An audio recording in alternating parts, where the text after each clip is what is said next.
داداش سلام، خسته نباشی. میگم این ماشین ما آماده نشد؟ نه داداش، یه ساعتیتمون. اوکی داداش، پس ما هم اینجا میشینیم. باش بشین.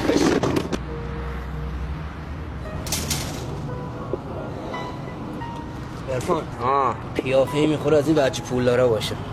چند بهش گفتی؟ 15 میشد، گفتم 17. کمه. این 20 هم بگی میده. یعنی میگی 4 تایی بکنم تو کار؟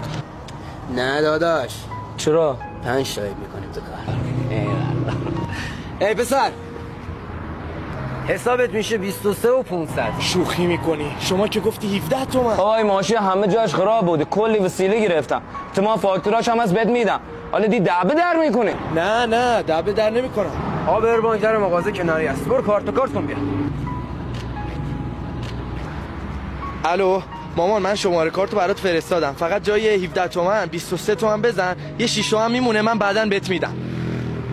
ای مرام تو قربون. خدافظ.